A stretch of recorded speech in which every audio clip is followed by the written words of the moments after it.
Esther Gokhale, and I created the Gokhale method as a way to help people with their back problems and other musculoskeletal problems. And it is just proven to be extremely effective. It began with me addressing my own problem. That's how you develop your passions often. And now I've had the privilege and pleasure of sharing it with a wider and wider audience. And it has taken shape as a methodology, protocols, and so now it has a name. It's Gokhale method.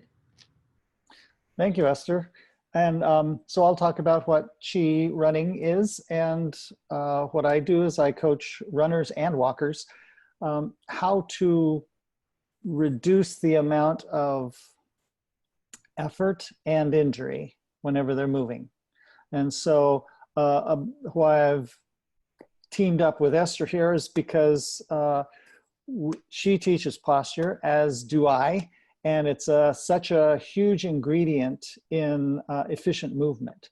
So Esther fixes people's backs, and then I take a person who has their back fixed or one that doesn't need their back fixed and show them how to really move without creating any injury, more stress on their spine or on their structural system. So that's my job. And so we're talking together today about the effects of sitting. And so Esther has a lot to say about how sitting can affect your posture negatively, and if you do it right, how it can affect you positively.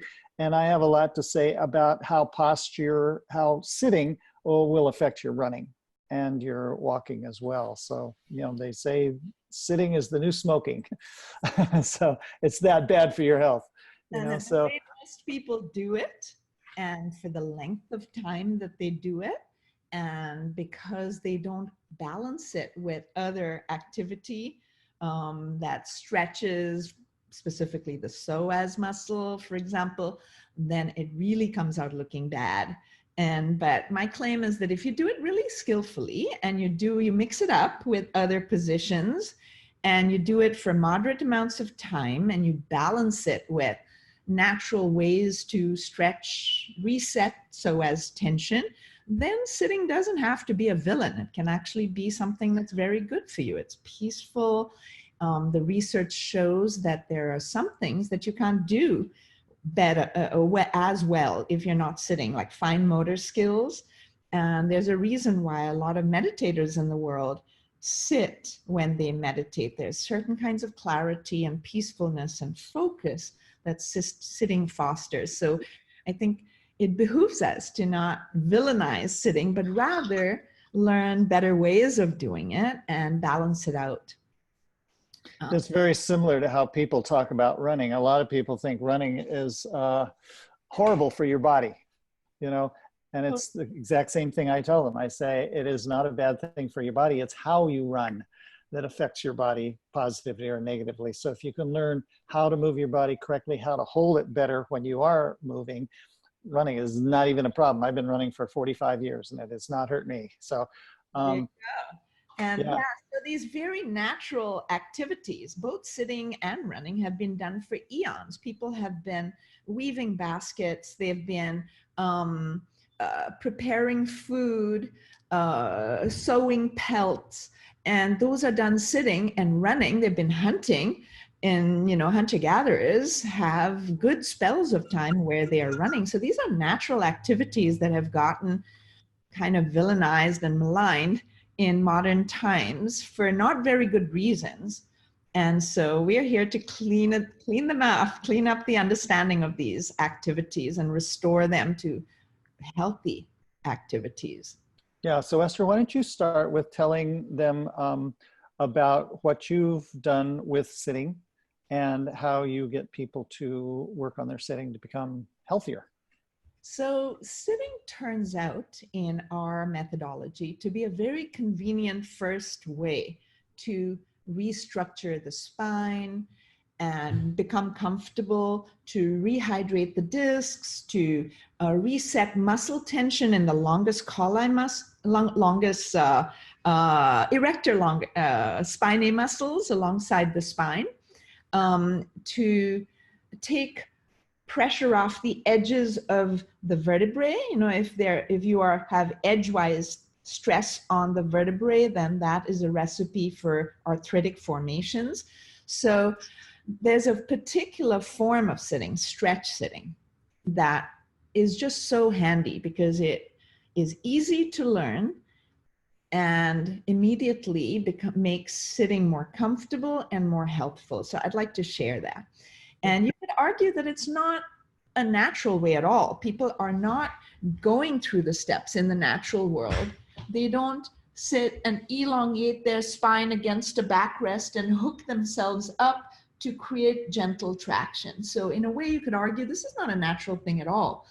But it is a very easy way to best approximate a more natural length in the spine. Like most people show up with compression of some sort, you know, the discs are bulging, maybe herniated, maybe even sequestrated. That was my case.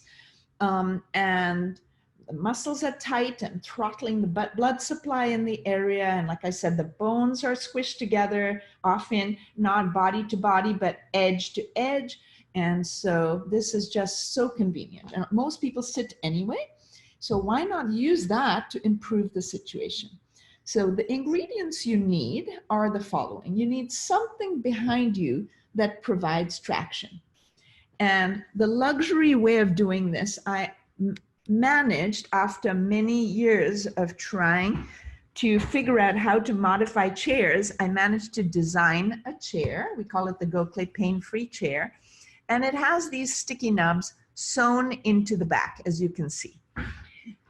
For people who are not in the market for buying a chair, it's not a trivial purchase, we designed a cushion, which has similar traction nubs. These are kind of rubbery and sticky, and they make a bad chair into a good chair by, you know, hooking it up. We have videos on our website on how you hook it up to any chair. And now you can get traction from almost any chair back. And if people are, the way I started this, very proud to not have products at all and only education, you can do this with a towel. The problem being that the towel slips and you need bungee cords and clothes pegs, and you have to sort of be a mini engineer to make it work. And so my students would say, hey, come on, don't be lazy, design something. And that was my first product and first learning curve in creating a product. Stretch sit cushion, and then later on we came up with the chair. So you need something with friction behind you, and you need to put that in place side to side. You can even have a thin strip that goes up and down between your shoulder blades. And now bum back in the chair like I have. So you place your bum back, and in my chair I actually had to custom forge this piece. This is called a back upright. And all the commercial back uprights are made straight up and down. Yeah, and you can see how this one is curved so that the behind can actually be behind. We figure it's called a behind for a reason, and we need to make some clearance for it so that it can go where it belongs instead of being forced into a tuck. So bum back. And if you have a stretch sit cushion, that automatically gives you a little more space there for your bum. And then you come away, you're hinging forward, and then you are going to do two things to elongate your spine. So you want to rotate the rib cage forward so as to get rid of any sway back here. You could also use your forearm to gently push in and down and lengthen your spine. You could put your fists right under your chest and push on bone. You don't want to be pushing on soft tissue here. So you are curving forward the rib cage and creating a little extra length in the lumbar spine. So that's technique number one. And technique number two is to grab the chair someplace. Could be the seat pan. And now you're pushing the top away from the bottom. And then you're hinging back to find the nubs. You relax, let go, and you feel that you are boosted up, and there might be a little pinch of skin above the point of attachment. You're a little bit taller, a little bit traction, a little bit stretched out.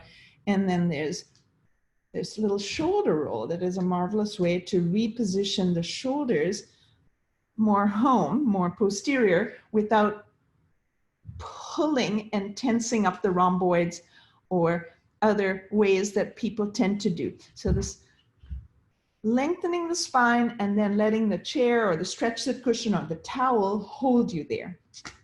How does that look, Danny? It looks good. What you might want to do is back up and say, what are the mistakes people do when they sit? So they know what to watch for in ways that could not be good for their back. Yeah, totally. So one of the common things is that people sway their backs. You know, we have been trained to sit up straight, stand up straight, and people kind of stick out their chest and arch their back. And to better show you how that looks in the spine, the effects, we have a device that we have created that we call Spine Tracker. You can see 5 pods that are stuck to my spine. The lowest one is on the sacrum, and then the other ones go up the back, and you can see the shape of me. So I'm going to face this way, and it is a very accurate reflection of what's going on in my spine. So when I bend forward, it bends forward. If I arch my spine, it shows an arch. If it's accurately reflecting. And so what many people do when they are sitting or standing, if they're paying attention, they think good posture is this. They kind of stick out their chest, and then they create a big arch. Okay, so this used to be me all the time. And I'll share with you an MRI from much less happy days when I used to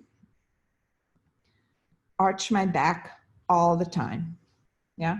So I used to be a yoga model in Bombay and a gymnast, and you know how gymnasts go ta-da. And so here I am internalizing that arch, and here was my damage from doing that for years and years. And this was in my mid-20s, huge herniated L5-S1 disc. And you can see the shape of my spine is it's the bottom of an S curve. Yeah, quite curvy. And if you compare that with what I have now, it's very different. And so I'm going to show again. So right now I'm sitting here, and this is much more of a J. Yeah, and I have to train myself to leave my behind me, but not arch. This is what I used to do. And to give a better view of the implications of this on the inside of me, I'm going to show you. I'm going to first mark this as an ideal. I'm going to say this is a good curve for me right now. Yeah, this is comfortable. I'm stack sitting, I call it. And this is comfortable. But what I used to have was this, and now you can see the difference. I used to stick out my chest and think that that was good posture. I was trained to do that. And what's going on the inside is interesting. If I click on the spine view, you can see that when I arch, that it's actually loading my discs in an unhealthy way. Most people, more people tend to slouch, and that would load my discs differently. This is not what I tend to do. I tended to arch, okay? But that's no better. And I had to train myself to stack well. And so that is the difference we're looking for, J spine rather than S spine. But the first way I got there was exactly this. So you saw my arch. This is how I started. And then a good way is to do the stretch sitting. So I am going to stretch sit, lengthen, hook. Now my spine will show as leaning back. Yeah. But you can see how I've flattened out that excess curve in the upper lumbar area. Okay. So this is how we like to start our people. We stretch out whatever sway or lordotic curve they have high up in the lumbar area. And it just makes now all the time spent stretch sitting is like time on an inversion table, but better, or time on a traction machine, but better because you can do it for much longer. It's targeted to this area. It's doing all the same things that traction does, which is reset the muscle tension, rehydrate the discs, all of those goodies, but it's not taking time out of your day, and it's not costing a fortune, and you can do it for hours rather than minutes, which is what it takes to actually reset those short, tight muscles and so on. So Esther, so a lot of what people do, and I find myself doing it when I'm working at a desk all day, is engaging a kyphotic upper curve in my thoracic vertebra. So what do you say to those people? So people who slump forward in the upper back, usually the problem is down below. And I'm going to share screen so that you can see what I'm talking about. So we have these two Portuguese horsemen, and you can see how the guy on the right has his upper back slumped, his head forward. And, you know, this is the kind of situation that parents will drive parents crazy, and then they'll tell their kids, sit up straight. And he could sit up straight, but then he would go into a sway. He would tense up his erector spinae muscles, thrust out his chest, and that would pass for good posture. He'd get tired, maybe sore, and then he'd go back to being slumped with his head and upper back curved forward.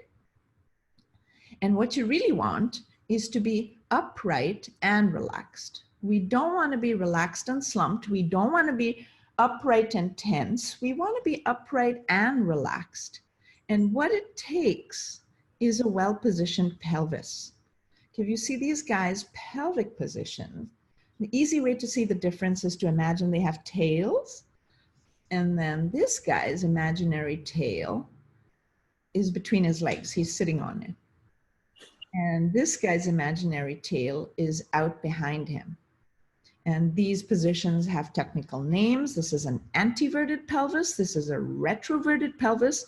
So most people sit with the retroverted pelvis because they've been brought up in horribly designed car seats and umbrella strollers. And then when they get work age, they sit in mesh chairs that still do the similar kinds of things, and beach chairs and so on. So we have been more or less trained to tuck our pelvis, and then up top, that's what happens. Physics of the building block stack. So what I teach people is to learn how to reset their pelvis. If someone has back pain, I suggest that this is not the best place to begin. I prefer them beginning with stretch sitting and creating a little bit of play in the back, a little bit of malleability in the muscles, so that they can, so that all the transitions are safe. You know, you don't want a bulging disc and a squish spine you don't want to remodel that. You first want to relax the area and tease some length into it, and now it's safer. It's like if you're making a pot and you have clay, you don't just start pushing the clay around because it'll crack and such, but you start by preparing the clay. And preparing the clay for me is elongating the muscles, helping the muscles relax. That's one way. Just stretch sitting would be a good way. And then you can go on to the next project, which this beautiful little statuette from more than a century ago in southern India. So it shows that same pelvic anteversion and this beautifully stacked spine. The shoulders are much more automatically hang back, and the chest is available for breathing and expansion. The neck is aligned. So this stack sitting comes next. Yeah, after it's like remodeling, and it's all about pelvic anteversion, and now the upper body is better taken care of. Yeah, and I've noticed, I'm sure everybody feels this, airline seats are the worst. You know, they completely slump your lower back and throw you in. That's why they're so uncomfortable to go for long trips. I always encourage people to take our stretch sit cushion on these trips, because for me, it saves me a neck pain. So you have to remember to not leave them on the plane. but it's helpful to just put a little bit of traction. Totally. Yeah, good. Well, so I could talk about how to apply this to movement then. So, Please. so Esther has what you can do while you're sitting, or even while you're just standing. You know, little very good exercises for aligning your spine really well. And so, when I'm teaching somebody how to run or how to walk, the very first thing I teach is posture. And but what I want to make sure is that their posture will stay nice and aligned as they move forward. Okay, and that's where it takes, if you're just standing or sitting, it takes certain amount of, like Esther was talking about, a certain amount of relaxation and elongation. But if you're actually running, especially running with the ChiRunning technique that I'll be talking about, it takes a little bit of muscles to hold that nice posture as you fall forward into a run. So if you look at how the Kenyans run, or what they look like when they are moving, I'm going to share my screen and I will show you. Let's see. Here's my. Okay, share. So you should be able to see my screen. Here's a figure. So can you see it, Esther? Because it doesn't. Yeah, good. Okay. So here's one thing that I will explain. So when you're running, I have everyone run with a slight forward fall. And really, it's much more efficient. It's how the Kenyans run. I will show you a picture of Kenyans running. I have one here. So if I enlarge, whoops, I'm sorry. Here's a Kenyan running, and you can see how far forward he is. Here's a vertical line, and then his posture line. And I usually have people line up their shoulders, hips, and ankles in a straight line. And if you can keep that straight line and then fall forward, then gravity gives you an incredible amount of momentum and pull. So it's physics. But if you run upright, and I will show you this picture. If you run upright, especially with poor posture, and then, which a lot of people tend to do, is that instead of having your shoulders, hips, and ankles aligned, generally speaking, people bend a little at the hips, and then their shoulders are forward, their hips are back, and their feet are forward. This also throws their neck into compression, because that usually means their chin is up. And so whenever you run and your chin is up, usually your pelvis tilts down, and then it crunches all the backside of your neck, and also makes you work way harder than you need to. So if you can work at straightening up your posture instead of collapsing, it's a similar thing to straightening up with a chair, like Esther was explaining. You can do it with traction. So you set yourself upright, so it pulls, but when you're out on your own, you're on your own. So what I have people do is I have them just lift. It's like in yoga class when they tell you to lift at the crown of your head. And what it does is it allows your chin to drop, but it also raises your chest without sticking your chest out. So if you're watching this and you just sit, if you lift at the crown of your head, because you have this SCM muscle that starts from the back and goes to your clavicle, as you lift back here, it also lifts up your collarbone. And that's what helps to expand your lung capacity. So that's when Esther was saying, when instead of sticking your chest out, you really elongate your spine, and that really helped, because this set of muscles helps to lift your whole collarbone. That opens your chest. Okay, so as you're lifting through lifting through the crown of your head, it really straightens your spine while you're in movement. And if you notice right now, if you were to stand up and lift at the crown of your head, you will feel your abdominal muscles engage. It's what they do naturally. And when they engage, you're much less likely to collapse at the waist like this one. So if your your abdominals are collapsed, your psoas is shortened. And so once your psoas is shortened, all of the work is relegated to your legs. You know, lifting your legs is much harder when your psoas is shortened than when it's extended by standing tall. Okay, much easier to lift your legs. So when you're running, a big part of running is lifting your legs. And so if you're falling forward, you're going to have your momentum comes from the fact that you're falling forward. But at the same time, as you fall forward, gravity is pulling you. So all you really need to do is pick up your feet to keep up with your forward fall. And that's much more economical. And so what happens when people sit in a chair too long is they end up having this position when they're running. And it also happens to a lot of people. I train a lot of triathletes who are hunched over on a bike all day long. And when they get off the bike to run, they look like this because their psoas is so short. Okay. And so I have to train them just like Esther, the whole thing about elongation and traction. The longer and taller you can get your body, the more that psoas gets lengthened through here and the easier it is to move your legs, swing your legs. So there's a lot of similarities in what Esther is showing with posture in terms of sitting in a chair and posture in terms of moving down the road. And that this applies equally to walking as it does running. So a lot of times when I'm teaching my posture class, I do exactly the same thing of having people first align their legs. So when you're running or moving in a certain direction, you want to have both of your feet aimed in the same direction you are. If your feet splay out, then it causes all kinds of other muscles to work to move you that aren't necessary.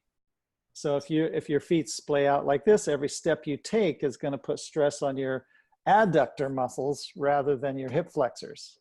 It's a way different use of muscles. Your adductors are not used to lift your legs, your hip flexors are. So if your feet splay, then that knocks out, it can knock out the work that your psoas normally does. And also when your feet splay out, your feet can collapse in with every step you take, and that creates overpronation. So if you line up your feet, stand tall, then your psoas really helps to keep all those muscle chains all the way down your body in line with the direction you're headed.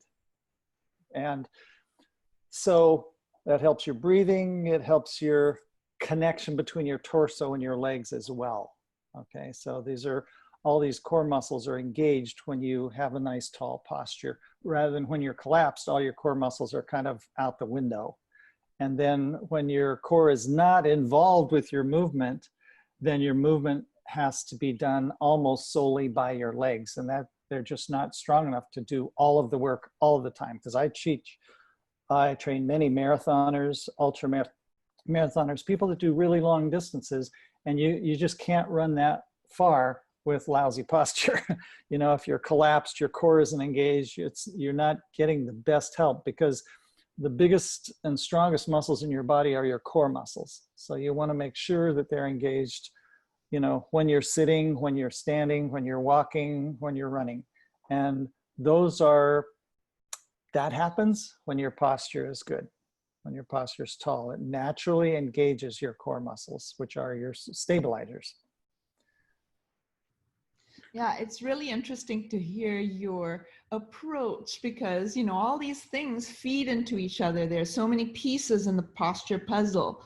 Yeah. And, you know, which things you focus on and which things happen automatically, and the exact description of which way it happens is very different in different approaches. So it's very interesting for me, and it's going to take me some time to digest all the pieces that you're introducing and see how that fits in our ecosystem as we describe it, and hopefully vice versa. Yeah, I have a couple of other little pictures here. I just want to show you one other that I have. Here's one of a before and after picture. This guy was running absolutely upright, and whenever you run upright, your legs are the only means of propulsion you have. That's it. Because otherwise you wouldn't move forward. If you weren't pushing yourself, you wouldn't move, because your center of mass is right over your feet. Instead, if you can get this center of mass to fall slightly ahead of your feet, then all of a sudden gravity starts pulling you over like a falling tree. And there's your propulsion coming from gravity rather than from your legs. Likewise, if you stabilize your core, here's a woman before and after, stabilize your core. You can see how her knees are collapsing in, her feet are splaying out, her hip is lateral. And then once you get aligned, look how much taller she is. Her pelvis is level side to side. Her hip isn't lateral and her feet are straight. This is a much more efficient runner. There is no wasted motion. Whereas this runner, every time she lands on this foot, this hip goes this way. Every time she lands on this foot, the hip goes that way. So there's all this side to side motion that is unnecessary and inefficient. If I'm going from where I'm at to someplace forward, I want to have as many body parts as possible head in the same direction I am. I don't want things going this way, okay, because that's just inefficient. So this is a part of where posture comes in terms of directional alignment as well. I'm curious, Danny, if your description of slow running and faster running has difference in these basics that you're describing, or if the differences happen elsewhere. No, the difference happen in these basics because if I go up to this person here, if he runs, as he runs faster, this angle will get steeper, right? Okay, in order for him to hold his posture nice and straight and also tip it slightly forward, these abdominal muscles are what needs to work. It's not your back muscles that are going to hold you straight. It's your abdominals that are going to hold you straight and forward. That's your stabilizers. And your side-to-side stabilizers are your transverse abdominis muscles. And so, yes, these muscles have to increase in strength if you want to be able to run longer, faster. So as you run faster, yes, it takes a little more strength in your midsection, but the idea is as you lean further forward, gravity pulls you more. You increase the pull of gravity, and that means you decrease the push of your legs. So as you go faster, you use your legs less and less and less. That's what I train people to do. That there's exceptions to that, and that's why I don't train sprinters, because that's all muscle, mostly muscle running. And so I train endurance athletes, people who are running 5K or more, and it's just much more efficient to run the less and less you use your legs. So my job is to get people not to use their legs when they're running, you know. So when you talk about using the legs, are the buttocks part of that whole picture, or is it different? Is there a different description for what happens in the buttocks? Well, the glutes are what really the only muscles that I'm talking about. And that is when you start driving with your leg, then you do need stronger glutes. But if that's only when you're really going up a hill or trying to sprint at very fast speeds, and what I have people do is really drive from their center. So if you can imagine this, so ChiRunning comes from my practice of Tai Chi. So in Tai Chi, all of your movement originates from your center, from your dantian, okay? So when you're just running down the road and relaxing and just moving with the pull of gravity, your center doesn't have to work that hard. You don't have to activate it. You can just relax, and the road actually moves your legs for you. But if you want to go up a hill, or if you want to accelerate, or if you want to run at really high speeds, you can actually set your mind into that center, just like a Tai Chi person does. If he's throwing a punch or a block, he's moving from his center, and then his hand is just following what his center is doing. Okay. Similarly with your legs, if you move your center, you can turn your pelvis slightly, and that drives your hip, and that drives your leg. So you can get a lot of power through turning your waist, they call it in Tai Chi. And what that involves is all of a sudden you engage your obliques, you know, very strong set of muscles used to drive your hips. And then in order to really anchor your hip to your leg, that's what the glutes are for. The glutes aren't for power, they're for stability while you're driving with that leg.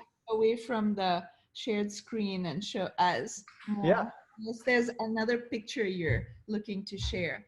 So, okay, so what I'm talking about is you have a center, you know, in Tai Chi, your center is here. So if I'm driving my hips, you can see I'm using my, yeah. Because you're in a little screen Oh, right now. oh yeah, here, let me get off of share. Yeah. Stop share. Awesome. There we go. Okay, so here we go. So you're in Tai Chi, your center is, if I put my thumbs in my belly button, and there's a place right in the middle of this little heart shape. And if I go in about a finger length, that's where my center is located, okay? If I put in Tai Chi, if I'm putting my mind down here, I can turn it with my mind. I'm just turning my center. If I want to throw a punch, I turn my center and let my arm relax and be propelled by the momentum that comes from here. Mm-hmm. Likewise, you can turn your center and watch. If I turn my center, I drive my hip drives. If I engage my glutes, my hip drives and it drives my leg at the same time. So you can see that my hip will drive my leg rearward without my legs having to contract and use muscles. It's just driving a leg. It's like having a ski pole. Mm-hmm. But I only use that, I call it pelvic rotation, okay? And I only use it actively when I'm going up a hill, accelerating, where I really need work to happen. But the rest of the time, it's passive. It's passively created by the road sweeping my leg back. And then my lower back is completely relaxed. Mm-hmm. So that's really interesting. You know, part of surely it's not zero, all or nothing. You know, it's like part of the glutes not having to power so strenuously. I wonder if it might be that they're already pretty strong from other things the person has done and having had it in a good position in prep, because I talk about pre-running things. Yeah. And, you know, like for example, the stack sitting, you know, like training the glutes to be behind, you know, it's called a behind for a reason, allows for that muscle to be in a position of mechanical advantage and to do an appropriate amount of work and become appropriately strong. So then it isn't a big strain for it to do its share. I don't know if that there's a way to square that point of view. Yeah, no, you want to get the glutes to not have to work harder than they need to, ever. So, and the problem with a lot of runners is that when they run, they overstride, and then they're pulling themselves forward because the foot lands in front of their body and then they have to pull. Well, that involves the glutes and the hamstrings to pull, okay? And that's overwork. But if you are always falling forward and your foot lands underneath you or slightly behind your knees, then as your foot lands, it's automatically already sweeping out the back and there's no pull. And I guess from, you know, my approach, there's a big emphasis on having the glutes well positioned in the background. So for example, the stack sitting, you know, I demonstrated how the behind. So we actually, for people in transition, because most people tuck, we use a wedge. So in my chair, you can see how there's a built-in wedge about halfway. And when people are not using, when they're using random chairs or chairs that, this is typically bad modern design, it kind of slants backwards. So not only is it not helping you tip your pelvis forward, but it's actually working against you.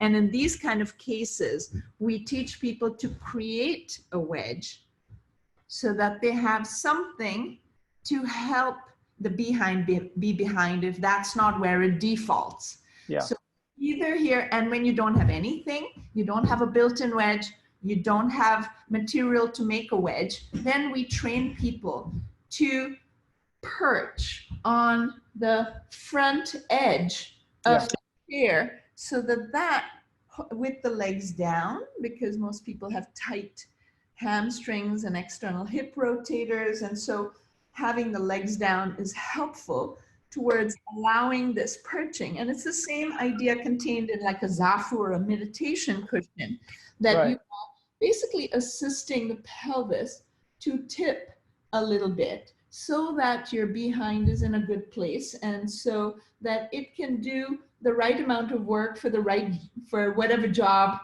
is at hand. So built-in wedge is very handy, and how you approach is very important, like a kind of squat.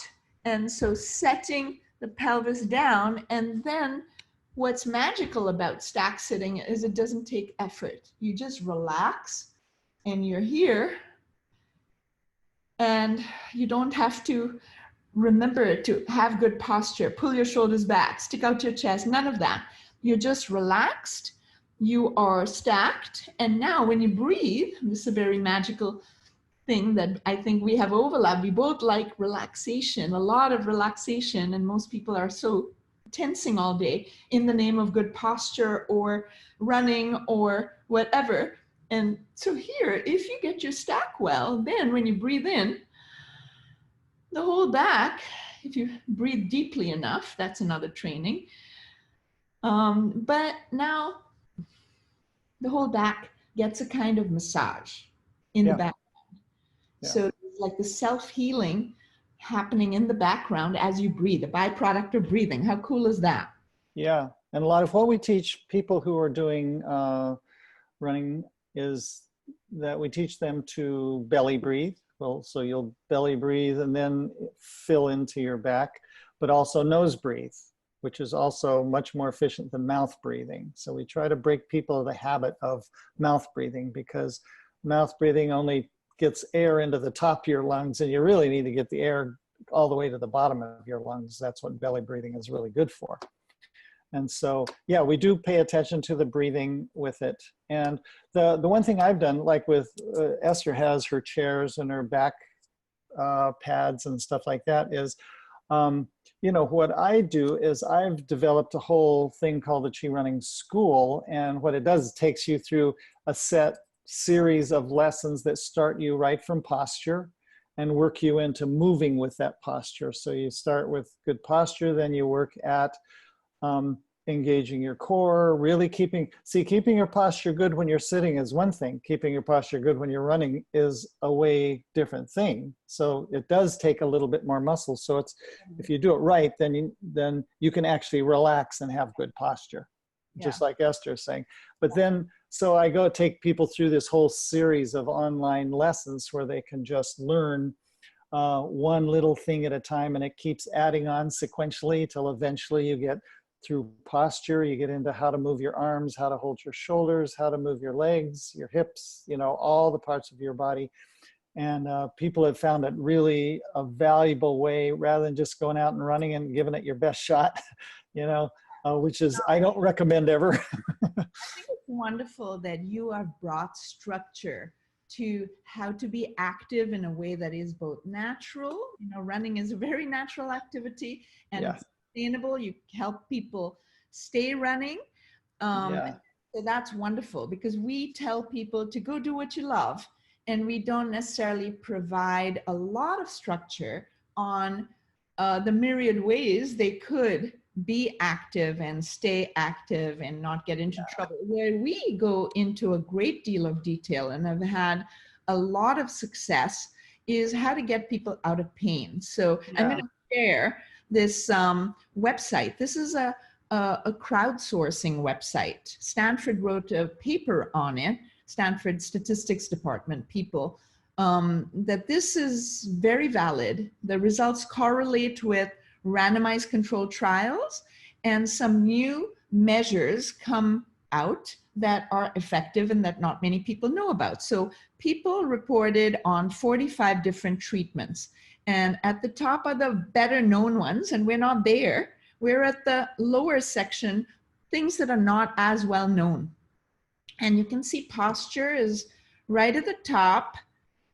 Yoga, and you see the bell-shaped curve, how many people say cured, improved. And one of the things that comes out is that in the field of back pain, not much works. Like, these are not impressive figures in general, and that is known. You know, it's known, like, okay, go and do strengthening exercises, and more people don't get help than get help. And that's true for almost all the measures here in the long list of 45. And you'll recognize common ones, which have a lot of reviews. This is close to 7,000 reviews, and it's not super impressive. And we know from the media that a lot of these are like surgeries at the bottom. We know from the media it's not effective, as it should be a last resort when it's needed. Thank goodness these people have the skills to Yeah. but it should not be the first thing people are considering, and they should, you know, use all their options before thinking about this. And here's where we are, and the curve is pretty spectacular. It's completely different from everything else on that list. And so, and this reflects our experience with working with people one back at a time. And so, you know, what we've put detailed attention, how to get people out of trouble, how to get them pain-free, and then go out there, be active, stay healthy, and, you know, choose something that nourishes you. And, you know, I'm just so happy that Danny has provided, and ChiRunning is providing one of those ways that is structured and thoughtful, even Yeah. where there might be some differences of opinion on exactly how and when, and the reasoning behind it. You know, where we completely agree is that it is desirable to do these natural things. Yeah, one thing I would say is that, you know, I've been teaching this for 20 years now, and I don't know how many hundreds of thousands of people we've reached. But one thing I will say is that a lot of people, when I first started off, and they still say it every now and then, they say, why do I need to learn how to walk or learn how to run? And I go, well, and they'll say, you know, I've been doing it my whole life. You know, why do I need to learn how to do it better? And I just say, you know, you don't even have the same body you had when you're 8 or 10 years old, chasing your friends around a playground. You move differently, you were structured differently, you were much more relaxed, you were much more aligned, everything was different. And then as you grow to be an adult, you take on all these lifestyle habits, how you sit, any injuries along the way, all kinds of stuff that life plays on your posture. And I say, and then that's going to affect how you move. So you don't move, you don't run, you don't walk, none of that happens like you did when you were a kid. And so that's why you need to hit the reset button, we call it. And you were born in a culture that is not supporting you very well. I usually like to share images like this with people when they ask me that kind of question. It's because this happened to you when you were a little kid. This is not healthy. Your parents didn't know better. Your culture didn't know better, but this is damaging. And if that's what you're trained to do, that's what you're gonna go to school and do.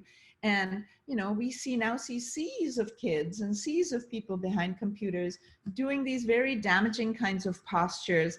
And then that plays out in the way you walk and run and so on. So that is why you need to learn, because your culture did not teach you very well. And we're copying each other in all these suboptimal ways. Yeah. So, anyway, we're fighting the good fight. And it's been wonderful teaming with you on this. Yeah. So thank you, Esther. And yeah, we will, and at the end of this little presentation, we'll give you links to our websites and how to get more of our materials, learning materials and everything. So I want to thank you very much, Esther, for joining me in this. It's been fun to explore. And I wish you all the best with your practice. And you too. Thank you. Bye, Danny.